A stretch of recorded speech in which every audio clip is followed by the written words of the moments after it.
Tem que página. A gente vai seguir daquela parte do exercício.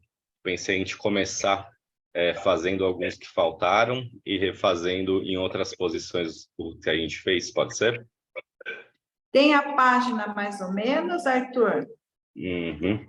É que eu tô com outra versão, eu não sei se vai ser a mesma, mas a gente está aqui aqui começa na 72 do meu livro. Eu acho que o seu é mais para frente um pouco. É 20 páginas mais ou menos, pelo que você falou, né? Qual que é o título? Exercícios respiratórios. Isso é que capítulo? Eu estou no Kindle, aí eu preciso ver. No Kindle, essa é exercícios respiratórios. É a página 72 do Kindle, 72. E do livro é a 93, a 92. Boa. Qual que é? Mostra a capa, por favor, Valéria. Isso. Ah, boa. Isso eu gosto. 93. Tudo bom, Ju? Bem-vinda. Boa noite. Gente, então, ao invés de ler tudo de novo, a gente já fez na semana passada, eu posso ir sugerindo, a gente vai fazendo? Me ajeitar aqui, então. A gente vai começar sentado mesmo. Tá ouvindo bem aí, Mari? Ju também? Então, a gente vai começar com uma inspiração bem grande, não tem nenhuma indicação, né? Inspira mais que o comum. E na hora de exalar, né, inspira numa postura legal. Na hora de exalar, vai contraindo o abdômen, assoprando esse ar para fora até o fim. Vamos fazer 10 vezes isso, tá bom?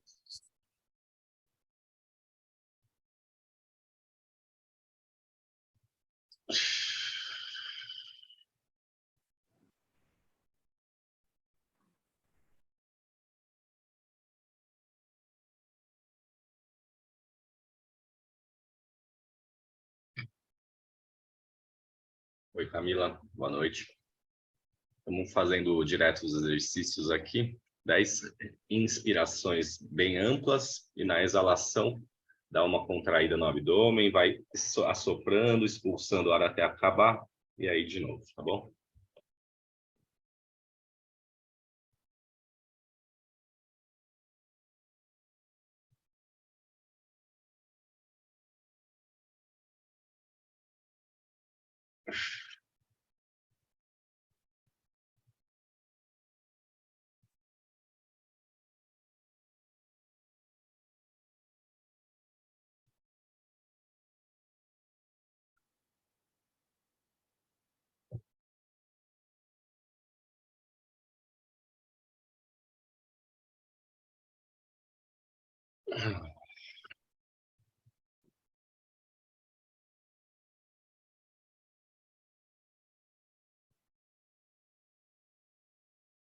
Continua, vai diferenciando melhor até onde a exalação ela é passiva e depois quando você começa a fazer essa exalação forçada, continua a mesma coisa.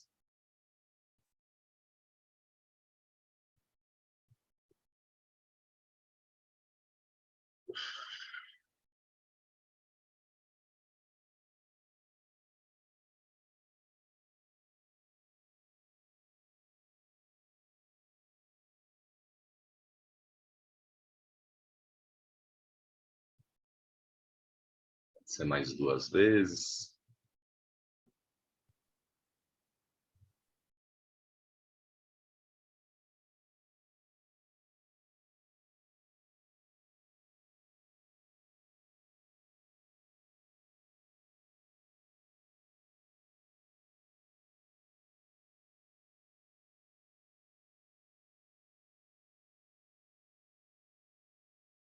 Conforme terminar essa, sente o corpo, né? Pode liberar algum movimento. A gente vai continuar daqui mesmo.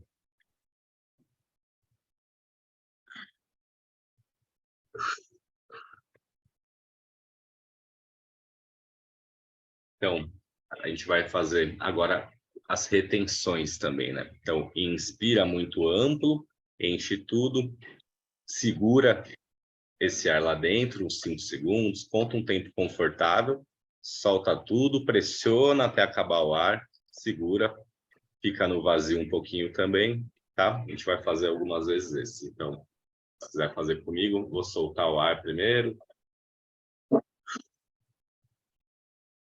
Assopra ele para fora.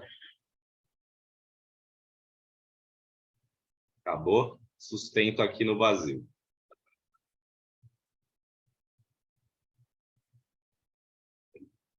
Inspirei.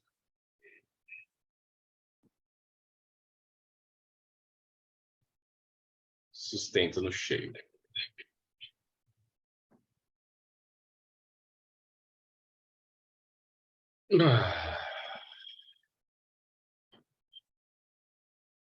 Vocês conseguem fazer essa válvula para sustentar cheio e vazio? Ele fala várias vezes sobre isso ali no livro. Acho que sim, né?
Ser mais umas 2 vezes.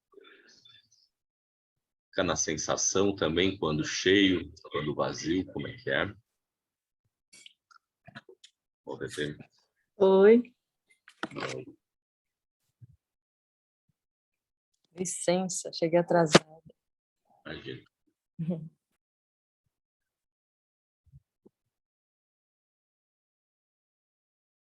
Então, essa última, né? É tranquilo para vocês fazer isso? Pressão assim? Ficou ruim ou tudo bem? Porque a próxima é um pouco parecida. A gente vai encher de ar, a gente vai sustentar cheio, e aí eu vou subir todo esse ar para o meu peito, depois jogar ele todo para a barriga. Vou fazer uma aqui, deixa eu ver se eu consigo um mais favorável. Mas tipo aqui, ó. Soltei. Vou soltar normal, tá? Vou encher tudo desde baixo, né? Sustentar cheio. Aí eu vou, ó, pro peito, pra barriga. Peito, barriga. Então, estufa o peito, estufa a barriga. Estufa o peito, estufa a barriga. Vai tentando fazer esse movimento cada vez mais redondo, é a palavra que ele usa no livro, né? Vai ver que no começo é meio... A gente faz algumas vezes, sustenta, solta e depois repete, né? Tenta fazer mais confortável. Diga aí, Valéria. Seguro, eu faço sem respirar, né? Sem respirar. Encheu, travou o ar lá dentro, joga ele para o peito, joga ele para a barriga.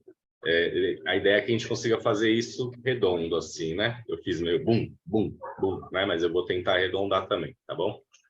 Então, vou soltar todo o ar. Inspira normal, né? Sem pressa.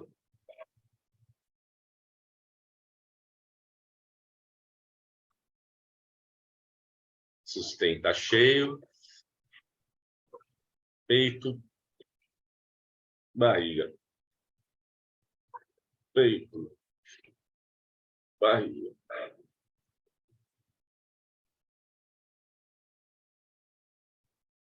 Aí, quando der, solta, né? A gente vai fazer de novo.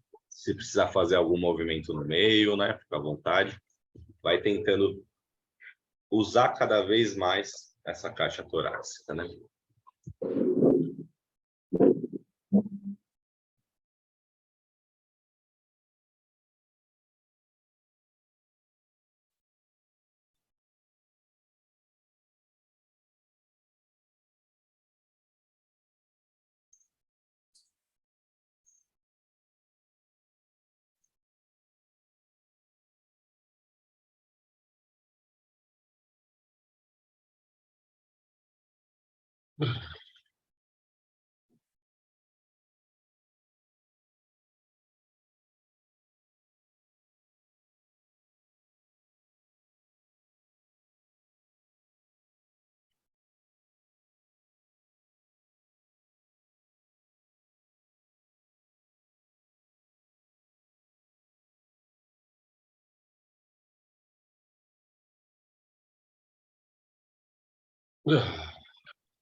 A gente vai repetir mais uma ou duas vezes, depois fica de olho fechado, só sente como é que tá um pouquinho.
Nariz aí, você pode soltar qualquer movimento que tiver por aí.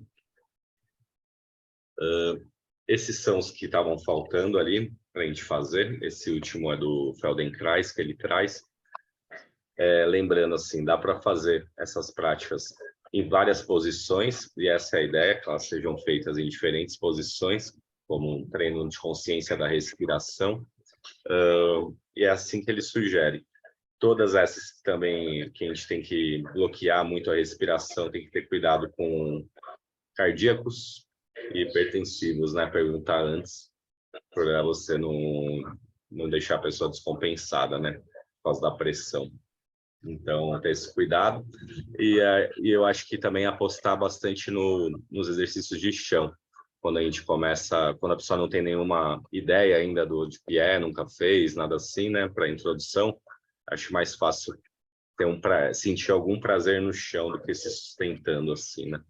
E, por fim, eu tenho um exercício que eu utilizo que eu acho que é parecido, mas que é assim, pede para a pessoa respirar no peito, e aí sustentar esse ar aqui no peito. E aí imaginar esse ar como uma bola, e aí ela vai empurrando esse ar até o fim da coluna e voltando, empurrando a coluna no chão, assim.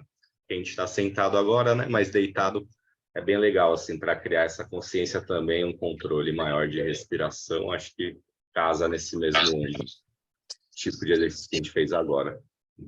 Vamos para a leitura? Vocês querem fazer mais, gente? Tá de boa? Que ali ele vai repetir depois aqueles que a gente fez só relembrando, né? Deitando no chão de cada lado, lembra?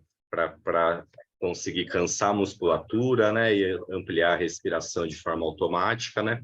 É isso que ele sugere mais. E depois, aqui nessa parte, pelo menos. Depois ele vai falar sobre a respiração circular. Mas a indicação que ele dá, todos esses exercícios são de consciência da respiração, muito simples, para qualquer um. Então, são assim uns bem iniciantes, assim mesmo, que eu acho que serve bem. E ele não fala ali, mas a gente sabe, né, que principalmente respiração pelo nariz, né? Aqueles de narina alternada e tal. Pode ser até direto também. Como ele fala, exalação forçada, ele chama ali, né? Para depressão é muito bom, né? Isso gera muita vitalidade. Então, às vezes, já tive casos assim, a pessoa está lá numa depressão não tão severa assim, né? Mas está muito com dificuldade de sair de casa, de fazer as coisas. Aí fica com tanta vitalidade de fazer meia horinha assim de respiração que acaba indo caminhar, acaba saindo assim, e é um start, né, para a recuperação. Diga, Camila. Arthur, como que é essa respiração forçada? Desculpa, eu não peguei antes, se você já deu. A gente não fez hoje, a gente fez na outra sessão, mas ela tipo, ele vai colocando assim, eu acho que é uma forma mais fácil da gente raciocinar, porque a gente não precisa copiar exatamente esse, né? A ideia é, toda prática que exige atenção na respiração é uma prática de consciência da respiração. Então, respira fundo muito grande, respira no quadril, respira no peito, respira no meio da barriga, respira. Tudo isso é uma indicação para quem nunca prestou atenção, ajuda. Aí depois essas forçadas utiliza bastante hoje em dia, né? Que é tipo, tanto essa da narina, né? Que no Osho eles chamam de caótica, né? Que é tipo... Pode ser isso é um trabalho de diafragma muito forte, assim, né? Para liberação de diafragma. Isso dá para fazer também por uma só, né?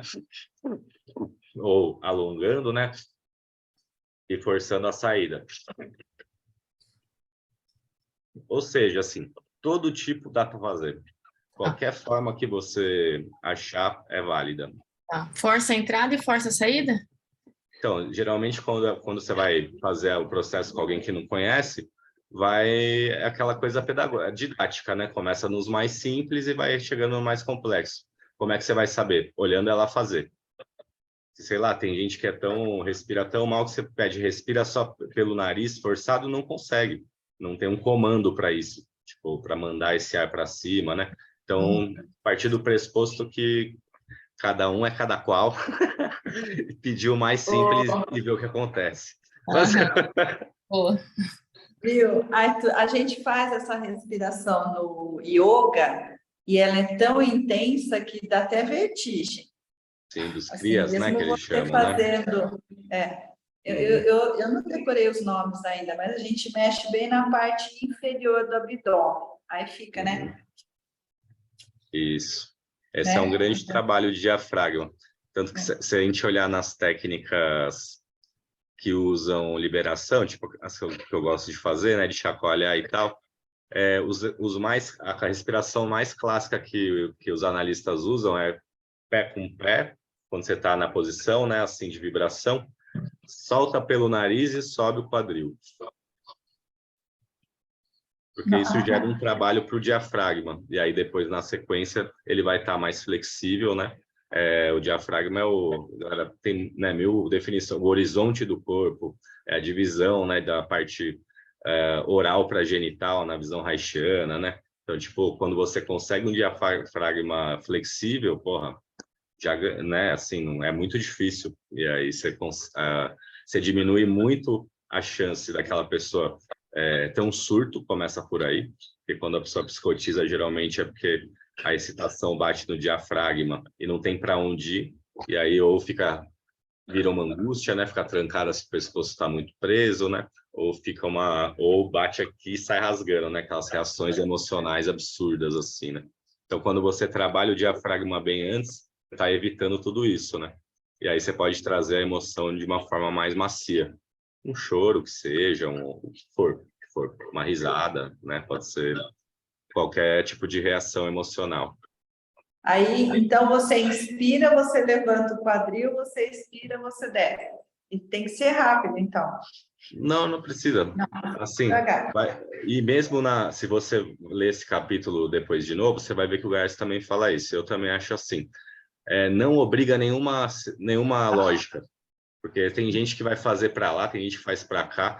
O importante é ela, porque senão ela começa a ter que se concentrar demais e aquilo não ganha um fluxo, né? Ela acaba se travando ao invés de... Então, inspira lá ou aqui. O ideal é, às vezes lá, às vezes aqui.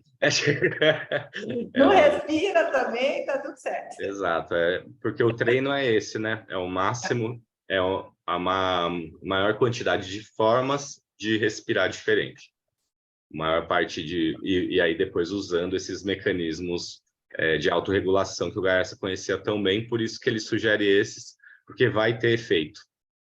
Porque como é um mecanismo automático, não tem como não dar certo, né? Então é uma garantia até de que a pessoa vai pelo menos ter a sensação. Eu não sei se vocês lembram, mas também no último sonho que ele fala, que a gente leu, ele até fala isso. Ele fala que ele com a mão fez a pessoa respirar, mas que ela mesma não sabe fazer aquilo, né? Que é essas técnicas mesmo, né? Ele foi lá, pressionou o peito dela até ele cansar, e aí quando ele tira essa mão desse peito, esse peito expande, vem a emoção, vem tudo que estava ali, mas não foi ela, né? Foi ele. E foi mesmo, né? Então, na unha, como se dizem.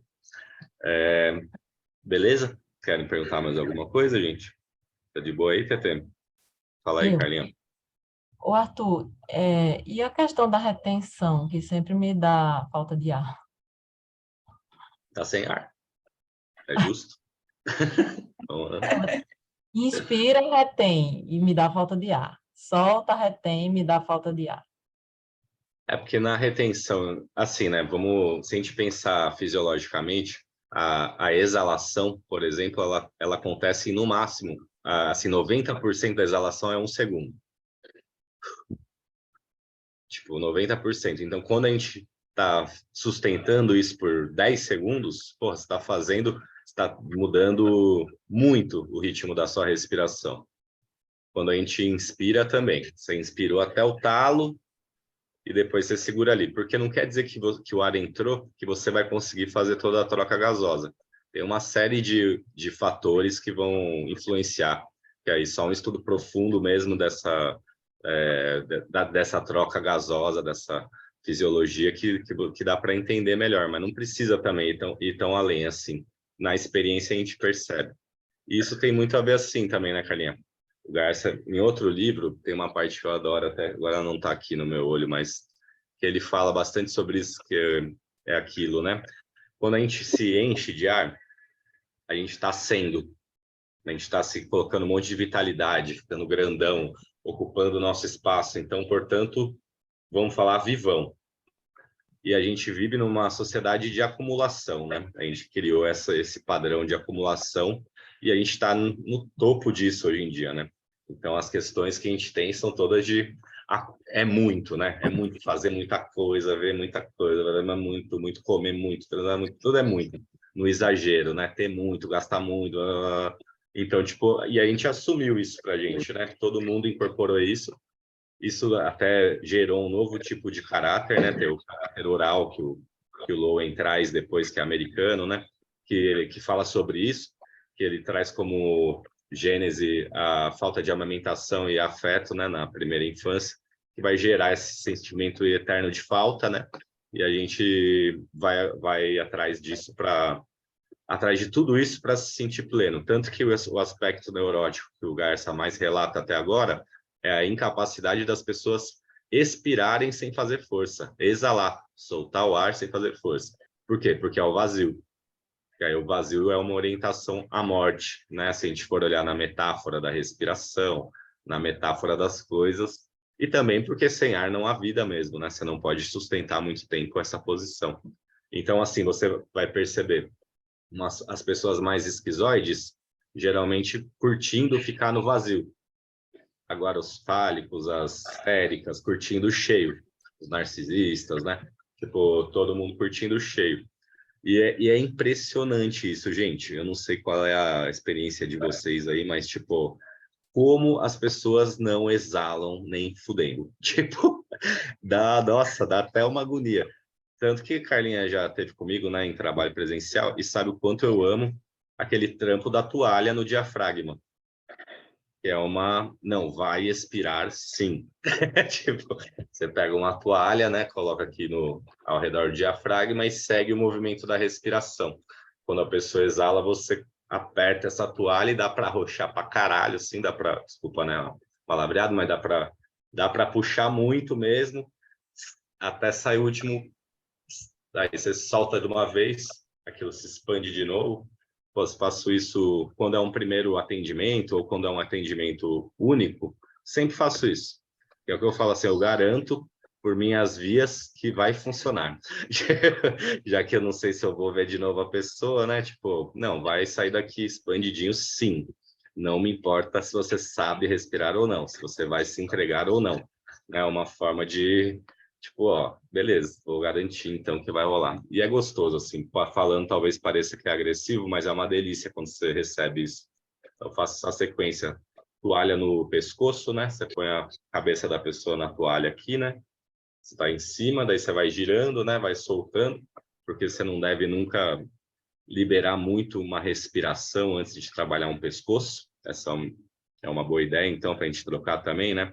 Nesse sentido haitiano, você, primeiro, qual é a qualidade do contato, do olhar? Primeira coisa, para você saber até que ponto você pode turbinar aquele corpo ali, primeira coisa, qualidade de olhar, aterramento.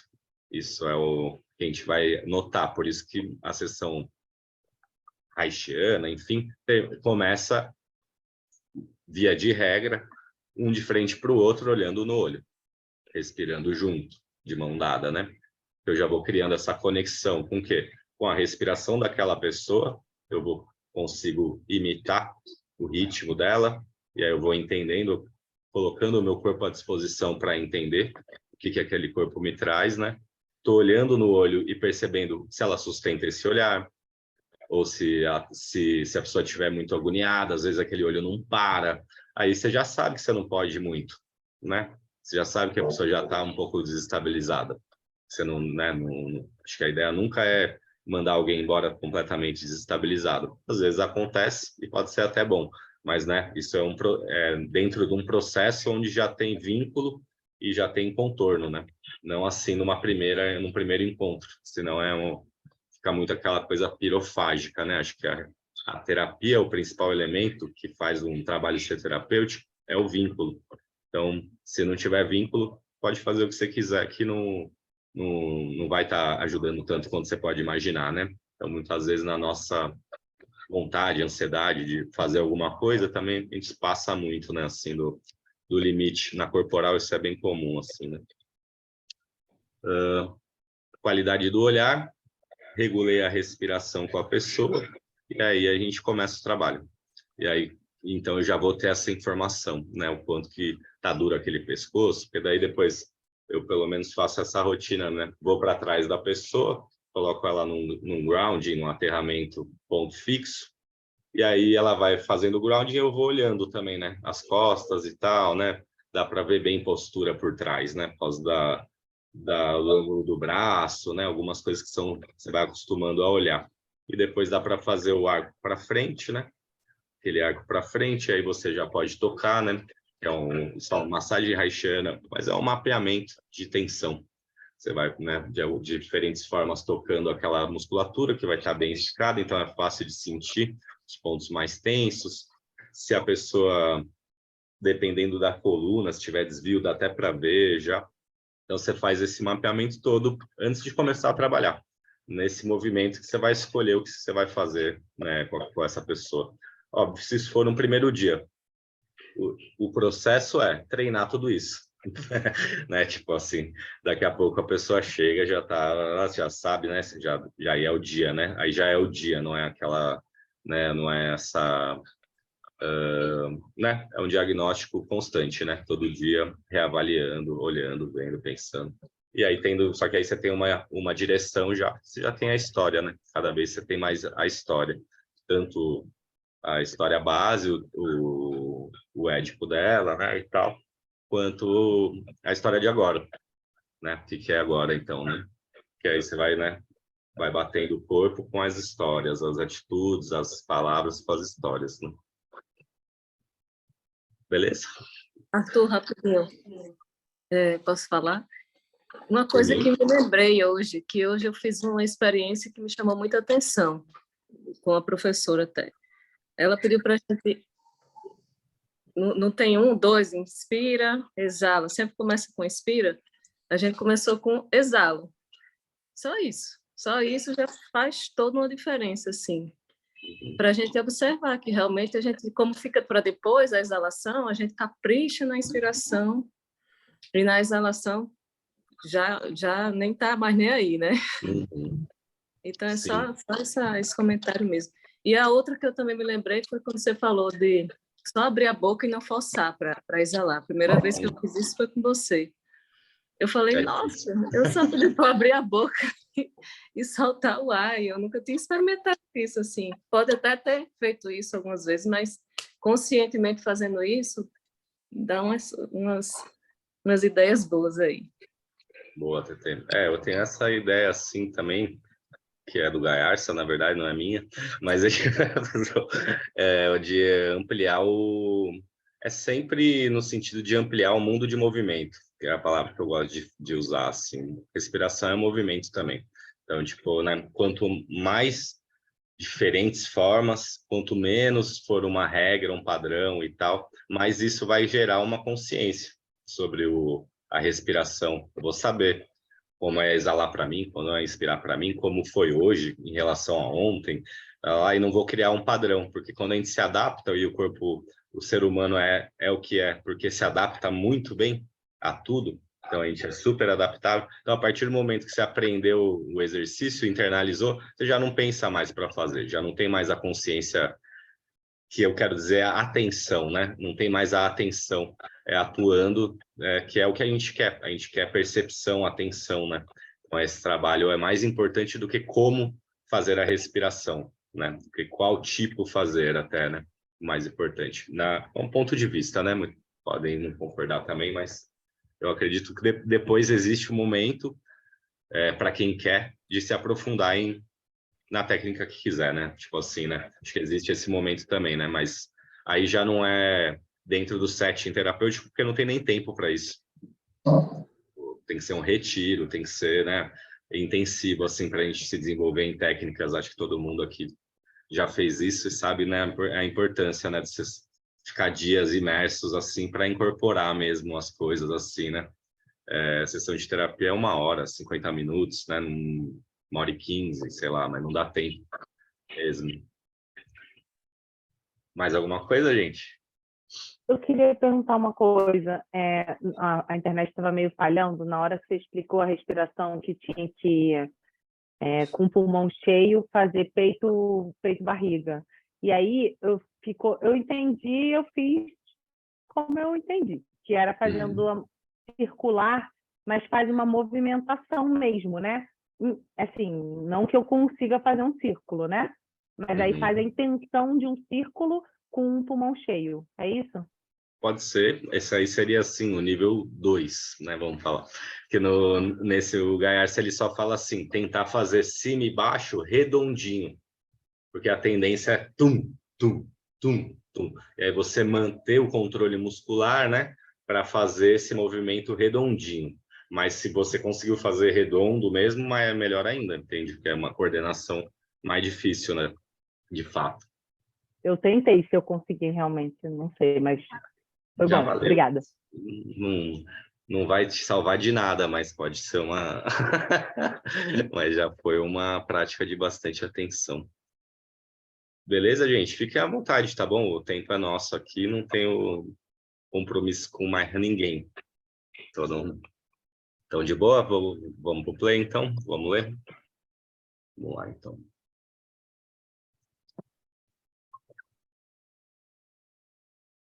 Então, esse aqui deu certo aí, então vem? É onde a gente estava na última sessão. A gente já leu esse capítulo, de fato. Vocês querem que eu releia ele? Que agora que a gente já fez os exercícios. Pode ser. Então, eu vou lá, então, tá? Então, aqui para mim, página 72. Ali para Valéria, 92, né? Isso. Então, tá bom, vou lá. Exercícios respiratórios.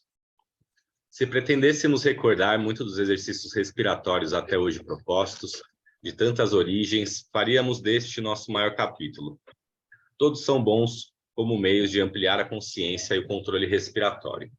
Deve-se lembrar sempre que os movimentos respiratórios são ou podem se fazer voluntários.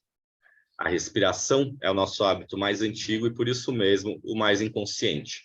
Daí a importância das pessoas quando ansiosas, a impotência.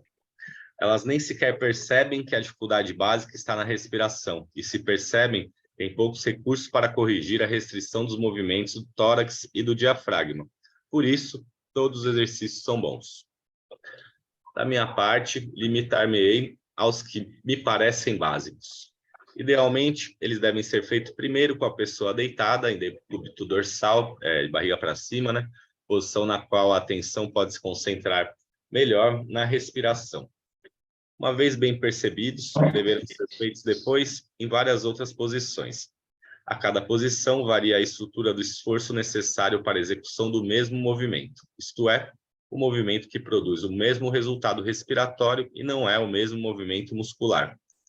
Serão feitos, então, com o indivíduo sentado no chão, mantendo a coluna bem ereta, sentado em uma cadeira, com as costas bem apoiadas, sentado no chão, com o tronco bem inclinado para frente, a 45 graus, sentado e com o tronco ligeiramente inclinado para trás, e, enfim, sentado e debruçado até tocar o chão com a cabeça. Então, né, as mesmas práticas, diferentes formas. Em seguida, deitado de lado, depois um lado, depois do outro, pernas semipletidas, a cabeça apoiada na mão ou no braço. Enfim, deitado de bruços, com as duas mãos, fazendo um travesseiro. Tem alguém com áudio vazando, gente? Se vocês puderem dar uma...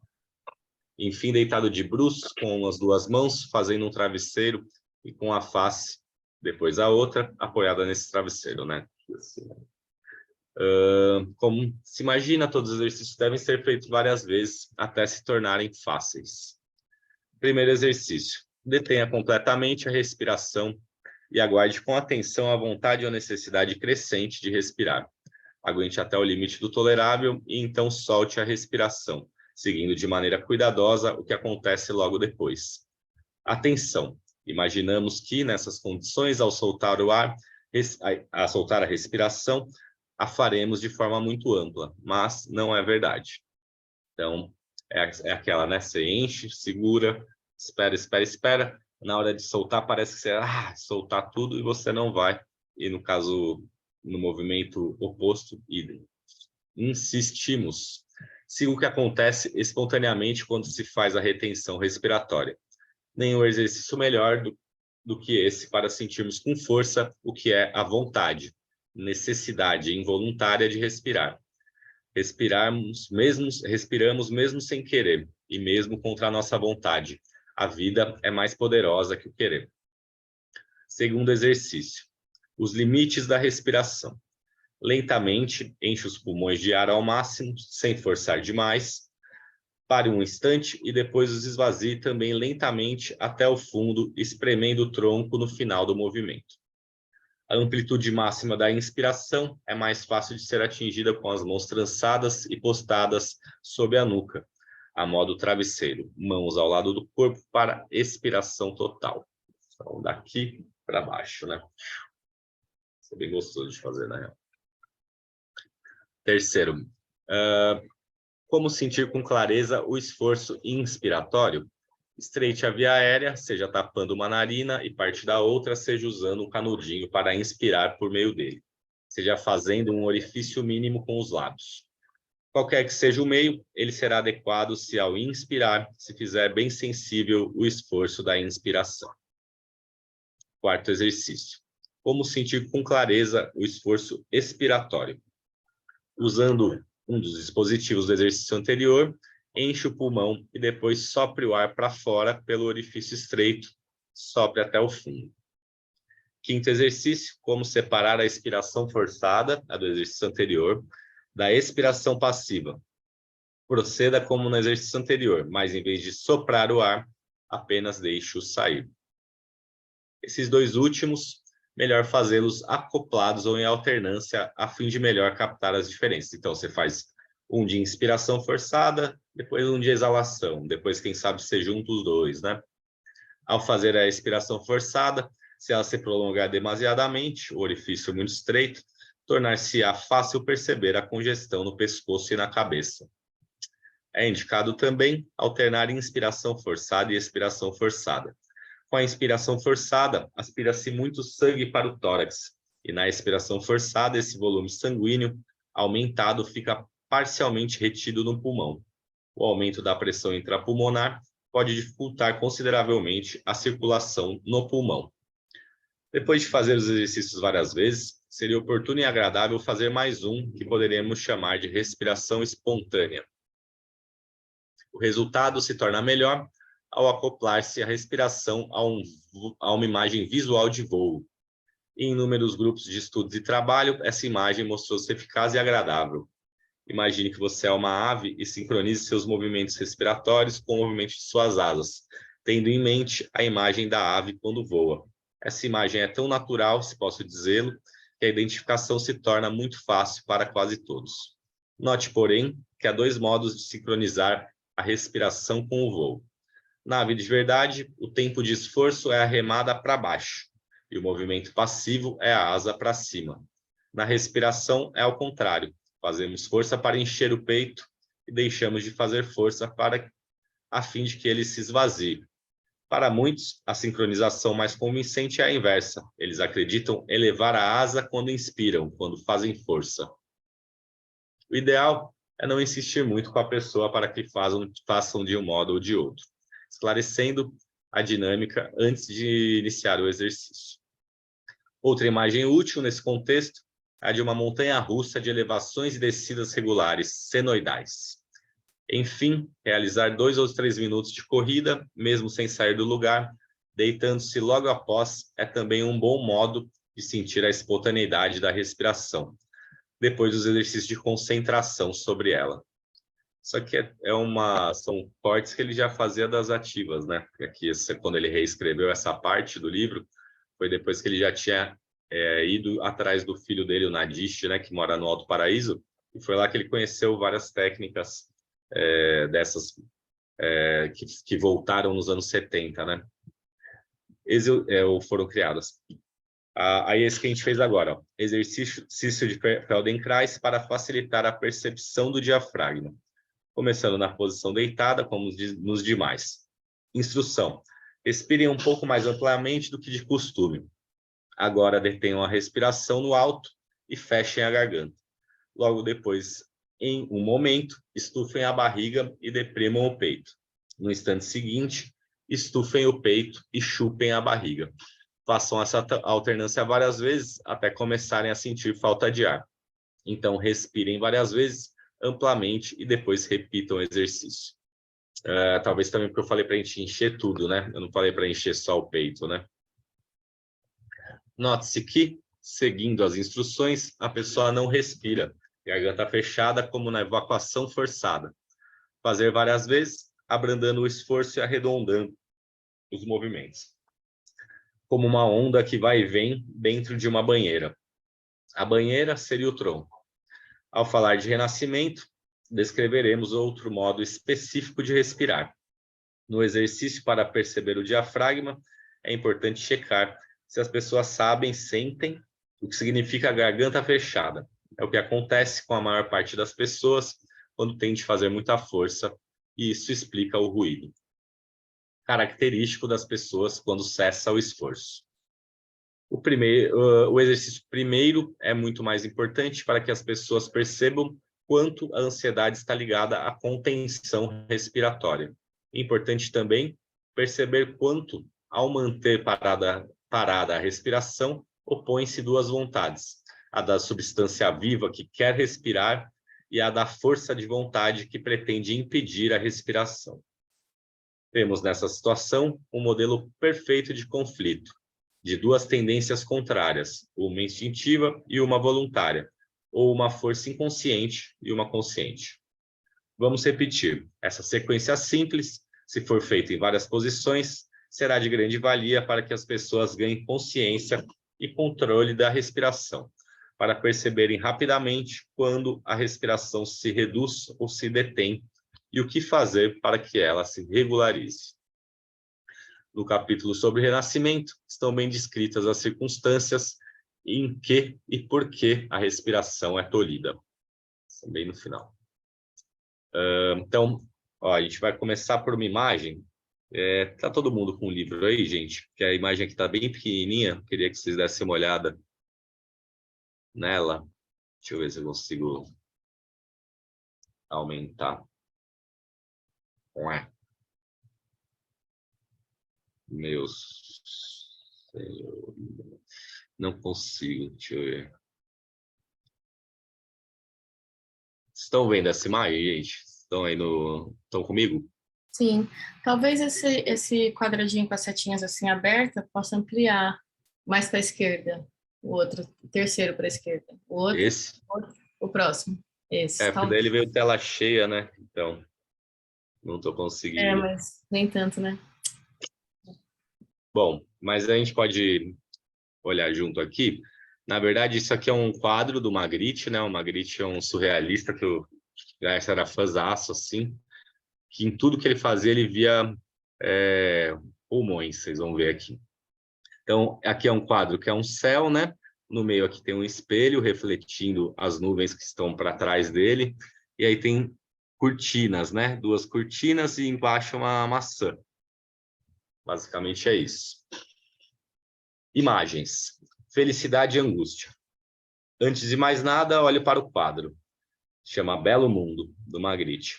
Nele temos 2 cortinas mágicas, isto é, suspensas no ar. Entre elas, uma forma semelhante a uma cortina, um recorte de ar, um pedaço, ou uma superfície de atmosfera. Algo inimaginável, mas lógico, pode ser o ar contido no pulmão. Este sim tem forma, a forma do pulmão que o contém. Temos então 2 pulmões. Cortinas são símbolos respiratórios. O ar contido neles, mais o ar circundante, a atmosfera. Por que as cortinas são símbolos respiratórios? Porque elas também indicam a passagem do invisível. Quando uma brisa perpassa pelas cortinas, elas se agitam, denunciando assim a passagem do ar. Ao pé do ar, configurado uma maçã. Só pode ser o símbolo de desejo e de pecado, o coração. É nele que nascem um e outro. O mais fino indicador de emoção é o coração, ao mudar seu ritmo, ao palpitar mais vivo do que quando vivemos seguros, estáveis, sem emoção. O contrário dessa felicidade seria alguém sufocado dentro de suas limitações preconceituosas, obediente aos ditames de todos e insensível às próprias emoções. Um sufocado crônico, imobilizado por todo o esforço que faz a fim de conter seus desejos e até seus medos. Um angustiado crônico ou apenas um ser humano civilizado, normal. A respiração e suas perturbações. Identificação quer dizer que a pessoa mostra em seus modos, expressões e comportamentos semelhanças evidentes com outras pessoas ou até com tipos ideais, como o cético, o machão, o herói, a ingênua, etc. Toda identificação é uma imitação, em regra inconsciente. É assim que aprendemos a maioria dos nossos modos de comportamento, de nossas expressões não verbais. Cada identificação, com mãe, pai, irmão, professor, herói, amigo, ator de cinema, deixa sua marca ou sua forma na postura da pessoa. Mostrar que alguém é feito de vários personagens não é uma tarefa muito fácil, principalmente porque em cada situação podem aparecer várias identificações. Além disso, a ideia de que somos constituídos de muitas personalidades distintas é pouco familiar, o que perturba a observação das pessoas. Mas os casos clássicos de semelhança com o pai ou a mãe são fáceis de reconhecer. Com base neles, torna-se possível compreender melhor o problema muito geral e importante das identificações. O que pode acontecer com a respiração ao se considerar que várias identificações são partes de uma só pessoa? A respiração se faz desarmônica, mal coordenada, heterogênea, posso assim dizer. Afirmo que esse modo respiratório complexo e desarmônico existe em quase todos na forma de tendência. Aparelhos de precisão podem evidenciar esse fato, bastante inusitado diante do pensamento usual sobre a respiração. Recordo aqui apenas um exemplo de comprovação laboratorial. John Basamagian, um dos papas da eletromiografia, em seu texto básico Muscles Alive, dedica um longo capítulo de estudo ao estudo da eletromiografia dos músculos respiratórios e acaba concluindo melancolicamente que não sabemos definir a famosa respiração normal. Então, assim, né, só para esse teste é que você coloca eletrodos para medir a atividade do músculo, né? E aí ele percebe, então, com um estudo bem amplo, que não existe um padrão respiratório normal. Não existe, é tipo uma digital, né? Ele busca, e isso até fala sobre o que você perguntou ali, viu, Carlinhos? Ele busca, como a maior parte dos cientistas, uma média que represente adequadamente certos conjuntos de fatos. Em matéria de respiração, porém, o melhor que se pode dizer é que cada um respira a seu modo, ao modo precisamente permitido pelas suas identificações. Lembre-se de que a primeira e mais rápida e mais clara manifestação de emoção é a variação na frequência cardíaca, com mudança do padrão respiratório.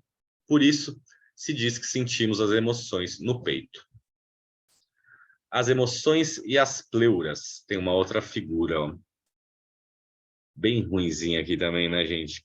Tipo, isso é um pulmão. O pulmão, ele tem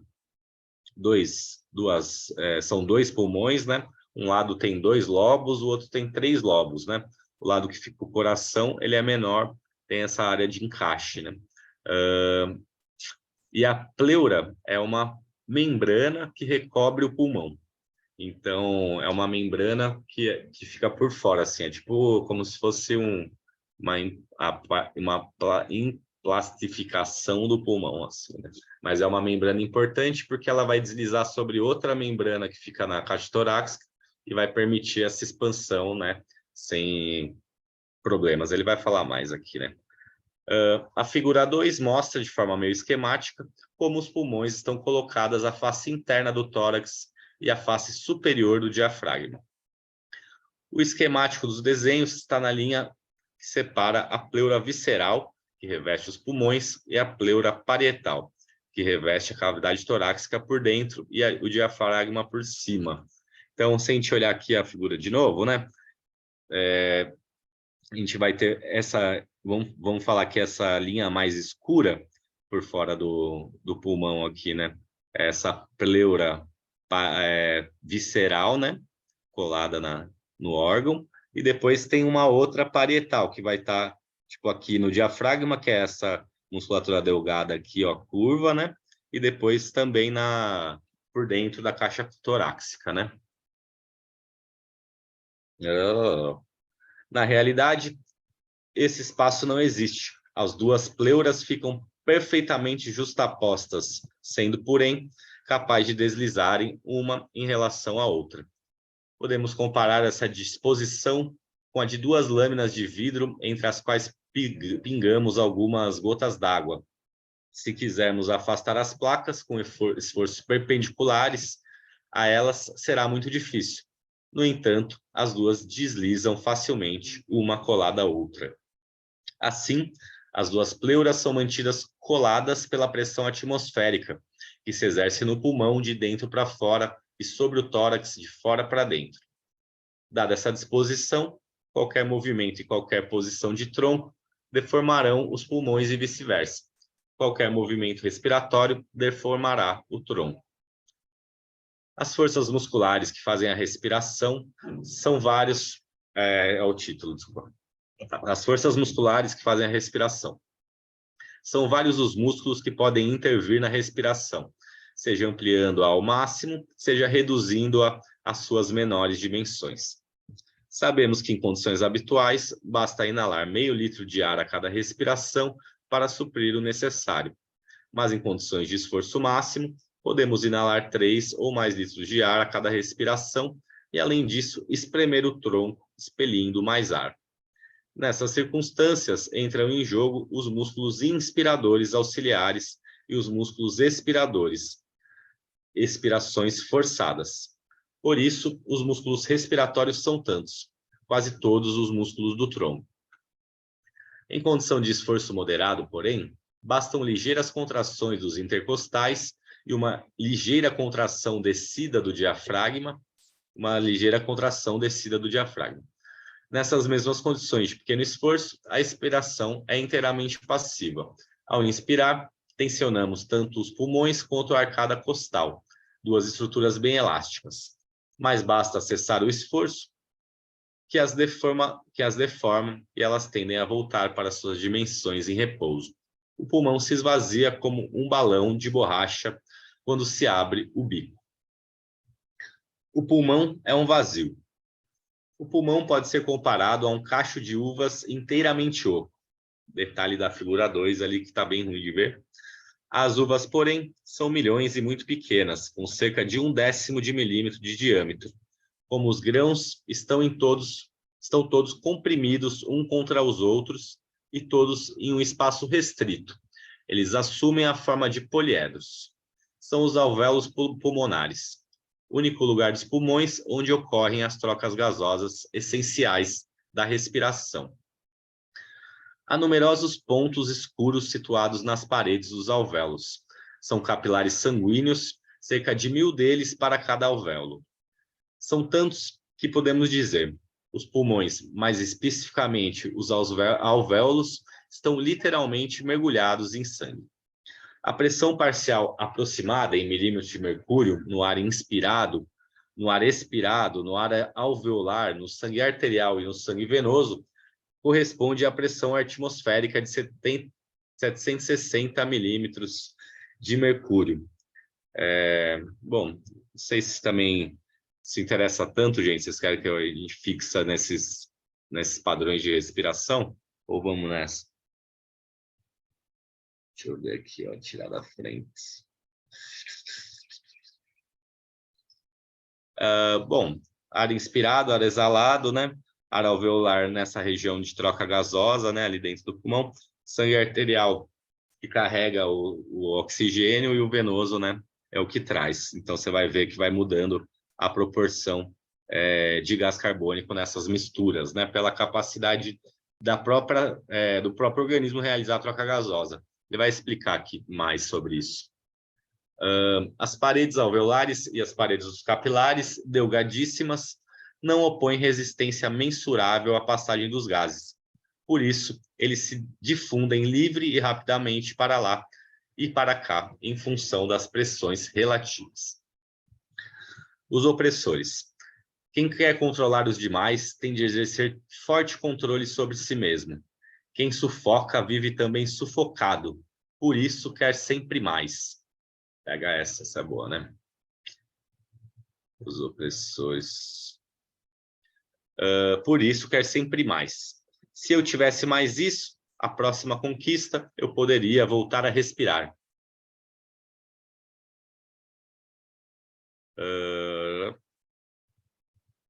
Desculpa, gente. Impossível para o poderoso entregar-se ao prazer ou à alegria, soltar-se, rir, cantar. Tudo isso são fraquezas inadmissíveis para poderosos. Toda a sua energia vital se concentra no controle e na dominação de si e dos outros. Em O Balcão de Manet, de Magritte, figura 3, então mais uma figura. Essa aqui é foda, eu já até tenho ela maior ali no meu Insta, mas é uma família de caixões, né? Não sei se vocês estão conseguindo enxergar bem, mas é uma família tipo numa varanda, uma família de caixões, né? E é bem naquela posição clássica da família tradicional, né? Que seria, né, a matriarca ou patriarca, né? Um atrás dele, o outro, aqui no caso o homem, né? A mulher e os filhos, talvez, né?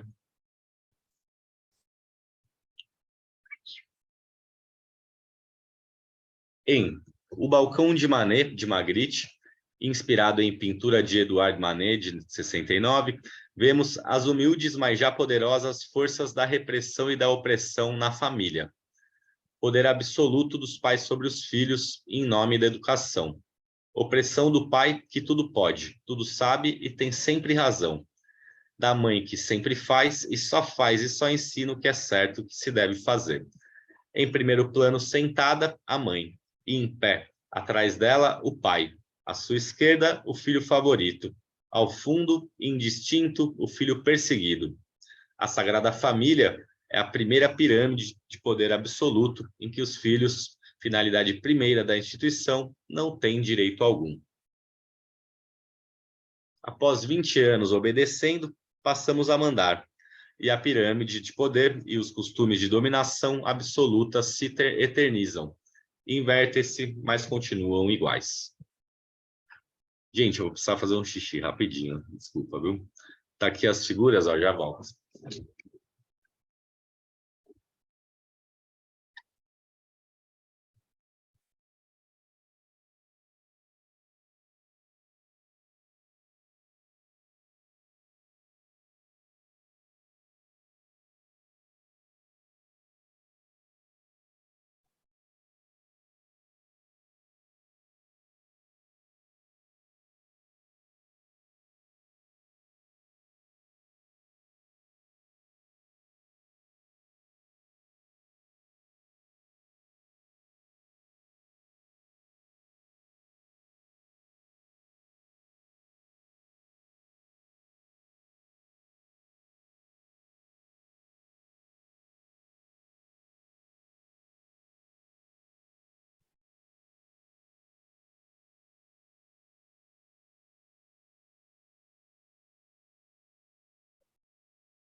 Obrigado. Então a gente está na 4, né? Essa aqui, né? Uma porta no meio do mato, uma nuvem entrando pela porta, né? Começamos com a vitória.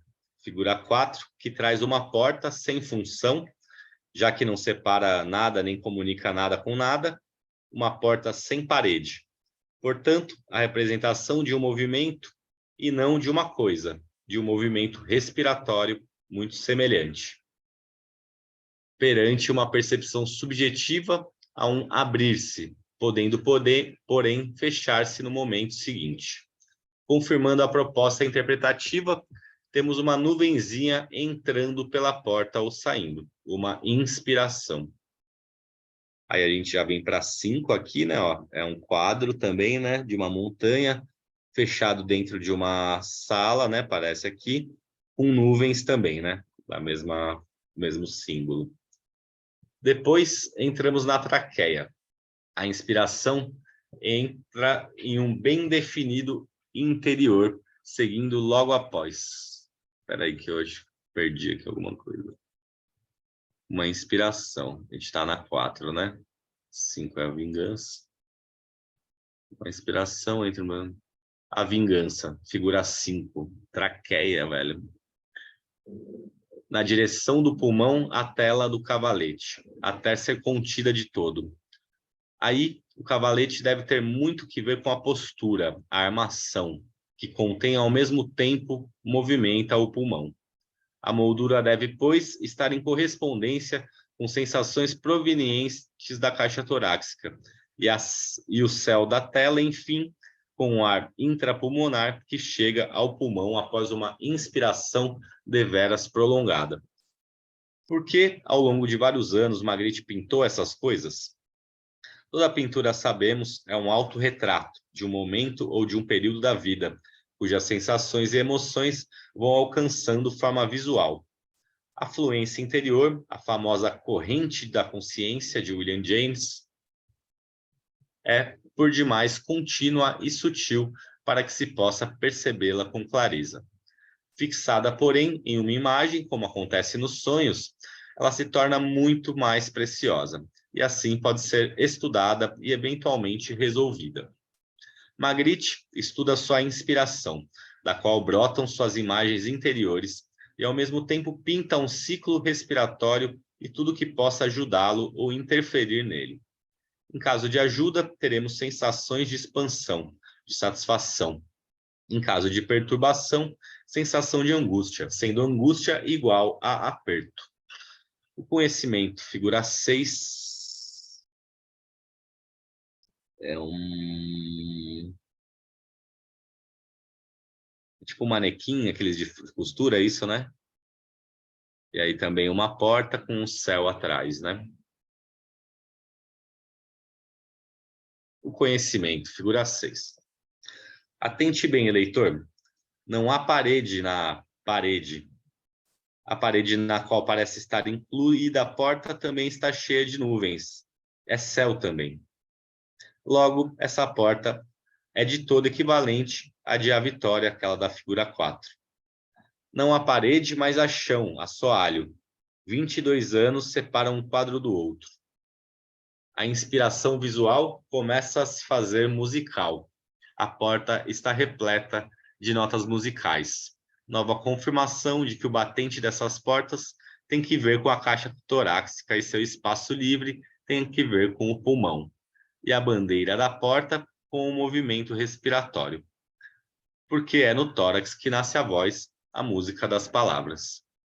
O peito está aberto, mas o diafragma está preso, isto é, as emoções não podem fluir pelo corpo todo. Se repararmos em uma criança que mal fala, veremos que ela canta entonações vocais.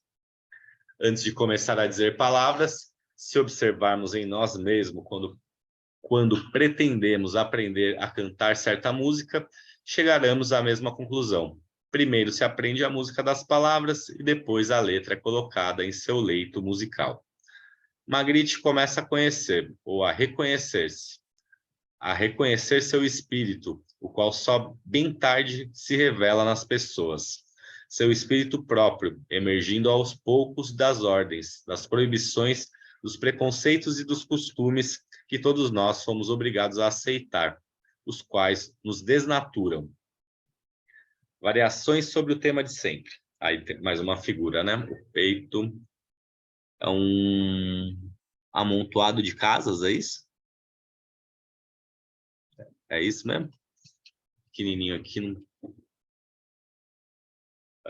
Aquele amontoado de casas, Magritte chamou o peito, representação de que guardamos no peito 1001 recordações de emoções passadas, de personagens, de situações vividas, de amores, de mágoas e de raivas.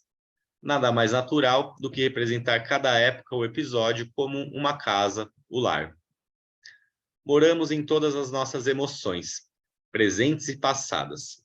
Identificados com elas, sentimos o ímpeto ou a freada que cada uma proporcionou à nossa respiração ou permitirmos a emoção que fluísse ou a contendo-a. Sempre no peito, a casa do nosso espírito e de nossa alma, de nossos sentimentos. Depois, o curioso palco onde Magritte pinta céu e mar em um cenário que quase fecha sobre si mesmo, na figura 8. Então, é um cenário que fecha sobre si mesmo céu, mesma cortina, né? Um clima interior, certamente contido no pulmão, as duas cortinas, sentimentos íntimos, aquele que eu guardo para mim, mas os outros podem vê-los se estiverem interessados. Sem respiração, não há emoção. Sem respiração, a emoção fica presa no peito. E o verbo se fez imagem. Vamos estudar a função social da respiração. A palavra mais o tom de voz. É fundamental, é evidente, mas não muito fácil separar a letra e a música da voz. Percebe-se facilmente que certa frase, dita em vários tons de voz, pode apresentar sentidos bem diferentes. A dificuldade está em perceber como claramente independentes a frase e seu leito, musical. Ao ouvirmos as pessoas, o sentido do que está sendo dito é tão absorvente que a música da voz fica em segundo plano, sendo percebida indistintamente. Hoje, diga-se de passagem, temos várias demonstrações experimentais de que a articulação da palavra é feita pelo hemisfério esquerdo do cérebro, ao passo que a música da voz é modulada pelo hemisfério direito. Isto posto, passemos a nossa história em quadrinhos de Magritte. Leitor, corra os olhos pelos quadros mostrados nas figuras 9, 10 e 11. Creio que já nesse exame se consiga colher certa impressão de unidade organizada em torno da pomba presente em todos os quadros. Deixa eu ver. Uma pomba na gaiola aqui do lado do leão, o domínio encantado. Momento musical. São duas pombas, é isso? Revoando. Uma. E essa aqui. É um cachimbo. Ah, um cachimbo. E uma pomba. Boa, boa. Também um símbolo de ar, né? O domínio encantado, uma estátua, pomba aqui no ombro, né? Isolada, seria difícil ligar essa imagem à palavra, mas no conjunto começamos logo a suspeitar que está associada a palavras germinadas no peito. Pensamentos, sim, mas também sentimentos, emoções. A pomba simboliza a palavra, é a sabedoria da Santíssima Trindade. Mas a pomba, pela sua monogamia, pelos arrulhos suaves, pelo namoro elaborado e também símbolo de amor, é também símbolo de amor, de ternura. É tão claro que esses sentimentos nascem no íntimo, do peito, no coração. O domínio encantado 8 simboliza a clareza total. O sentimento e pensamento amoroso criou a imagem completa do pombo e situou esse complexo interior no lugar que lhe cabe, o peito. Entretanto, ao mesmo tempo que se define a imagem espontânea, ressalta os obstáculos que se opõem a esse mesmo complexo, as fortes grades, inibição respiratória, da jaula torácica, mais jaula do que gaiola. Pesadas barras tendem a conter os pombos. Paradoxalmente, a jaula pesada está aberta, enquanto o conjunto de jaula nos fala em fechamento, contenção, apertar o peito. Podemos acreditar que o manto represente os pulmões. Como podem os pulmões estar fora do tronco? Só em um caso, quando o meu alento, meus anseios, minha inspiração e minha vida são sentidos como provindos de outra pessoa. Minha vida está fora, neste caso, fora de mim. Estava na esposa de Magritte. Porque se o peito está fechado, a portinhola da jaula foi aberta. Porque talvez a pessoa a quem as pombas se dirigem não seja capaz de, ou não seja interessada em, perceber o amor que se mostra. Fotos numerosas de Magritte e sua mulher, alguns dados biográficos e o testemunho de muitos dos quadros que sugerem que a ligação entre o pintor e a esposa era muito forte, mas pouco viva. Em numerosos quadros, Magritte pinta sua mulher com um belo e pouco vivo corpo, mas invariavelmente os olhos e o aspecto global de uma estátua. Depois de gerada no peito, que é onde são produzidos os sentimentos, e de ter gerado palavras, suspiros e gemidos, a palavra é dita. E voa, movimento musical. Que outra coisa pode representar esse quadro, senão uma palavra, suspiro em busca de ouvidos amorosos? É claramente nossa pomba, toda feita de uma página com pautas musicais em pleno voo. As palavras voam pelo ar, tão invisíveis quanto o próprio veículo que as transporta. E como se não bastasse o que já se disse, temos no mesmo quadro um cachímbolo tão musical quanto a pomba. Esquisitice de pintor surrealista ou coerência simbólica? Imagine, leitor, alguém fumando um cachimbo. Qual o movimento mais característico da cachimbada? Não é a longa e prazenteira expiração de fumaça após uma concentrada inalação? Não se parece com a postura de alguém que vai fazer um pronunciamento solene? Não estamos aqui também lidando com respiração, suspiro, aspiração? Enfim, temos a mensagem recém-chegada a seu destino, os ouvidos da mulher amada, metade espírito, a de cima todo azul, e metade carne, a de baixo. Eis a estátua impassível. Pode uma estátua ouvir palavras, suspiros amorosos? Magritte, conforme declarou, viveu esperando o momento de um amor profundo e desse sentido à sua vida. Não sei se não apareceu a mulher certa ou se o ceticismo intelectual afastou para sempre da vida de Magritte essa flor, hoje quase murcha, do romantismo. É bem capaz. Nada mata mais ou nada impede mais que as pessoas que apareçam sentimentos amorosos genuínos do que as atividades e poses intelectuais. Críticas céticas, verdadeiros bisturis a cortar qualquer broto afetivo. Grito primal. Magritte pintou mais de uma dezena de quadros no estilo de dois aqui reproduzidos: A Câmara da Escuta e O Aniversário. O exame detido dos quadros, ou aposentos dessa série, pode nos persuadir de que eles representam o peito do pintor, sempre fechados, angústia, frequentemente vermelhos, sangue, com vários conteúdos. De minha parte, e adiantando minha tese, chamo o primeiro de desejo verde, porque desde a Bíblia a maçã se fez símbolo do desejo e do pecado, porque a maçã ocupa o aposento inteiro, está aqui, né, figura embaixo, como uma onda emocional prestes a invadir o corpo todo. Quem não sentiu essa sensação tão peculiar de peito cheio quando tomado por um forte anseio? Mas por que Magritte chamou seu peito e até seu coração, que é a maçã, de câmara de escuta? Porque ele ouvia seu desejo, mas não o seguia.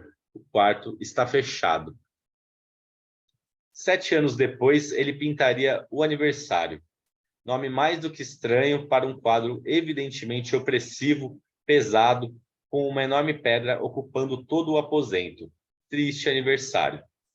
Magritte odiava qualquer tentativa de interpretação de seus quadros e talvez por isso optava por dar-lhes nomes mais exóticos e surpreendentes. Aniversário. Algo que se repete, sempre igual e sempre um pouco mais. O nome que dou a esse quadro é Opressão Torácica. Parece-me esse nome simples descrição do que sente ao olhar ingenuamente para a pintura. Um enorme peso sobre o coração. Prenúncia de infarto. Mas é preciso dizer mais, esclarecer mais a ligação do quadro com o pintor e com todos nós. A opressão torácica ocorre sempre que sufocamos nossos desejos.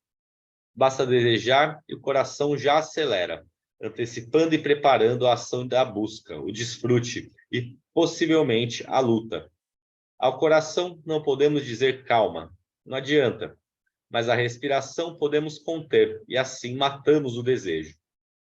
Todo desejo vivo que não se realiza morre de asfixia, que é o processo fisiológico da repressão emocional. Mas depois de contrariar muitas vezes os nossos desejos, o coração vai ficando, segundo a expressão clássica, empedernido, isto é, empedrado. Magritte, introvertido e tímido, na certa sufocou ao longo de sua vida a maior parte dos seus desejos, contrariando o coração e contendo a respiração, seus anseios. Aniversário, sim, sempre igual, mas cada vez um pouco pior.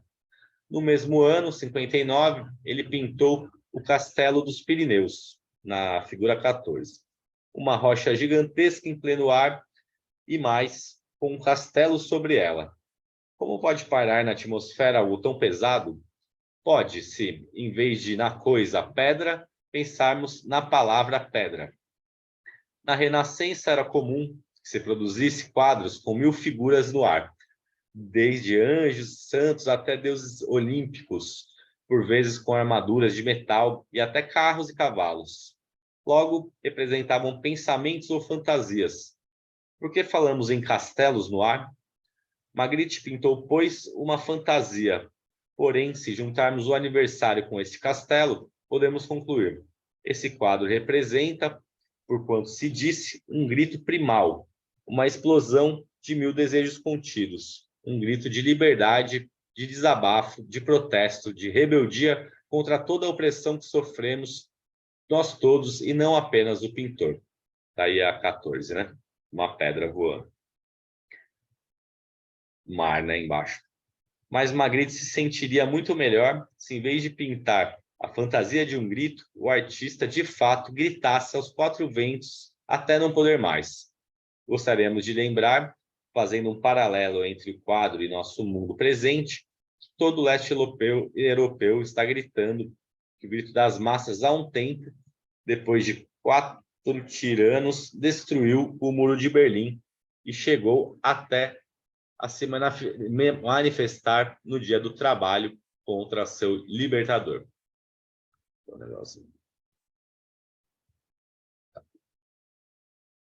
A voz. Basta correr os olhos pelos desenhos e logo se adivinha. Eles tentam representar visualmente a produção da voz. Em Um Pouco de Fama dos Bandidos, de Magritte, temos um simples violino, parece, mas ei-lo apoiado em um colarinho alto, o que já é enigmático. O esboço que Magritte fez desse quadro mostra o violino dentro do tórax. Agora, não há dúvida, trata-se de pintar a voz. O colarinho duro e o incômodo que ele produz nos permitem pensar que Magritte hesita em falar, ou sente o famoso nó na garganta que ele sufoca seu protesto, a fama dos bandidos. Está bem ruim para ver, né, meu? Eu tenho o livro aqui, depois, se alguém não tiver conseguindo ver, não tiver o livro, dá um toque que a gente fotografa e manda ali de um grupo depois, tá? Bom, gente, vou parar aqui hoje, tá? Então, querem falar, perguntar, conversar? O que me dizem?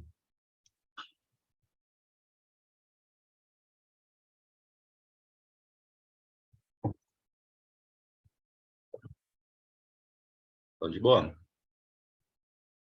Gente, beleza? Tamo junto, então. Semana que vem, novamente. Sim, que eu ia falar. Eu achei hoje um vídeo que eu já tinha visto antigo, que é a Bruna Lombardi, que era uma atriz, né, na Globo e tal, entrevistando o Gaiarsa.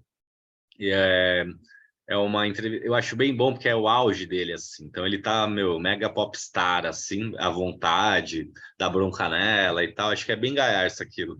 Eu vou mandar o link aqui para vocês darem uma olhada também, tá bom? Beleza, gente? Então vamos nessa? Boa noite aí, obrigado, viu? Boa semana, falamos. Valeu, Arthur. Beijo. Valeu, beijo.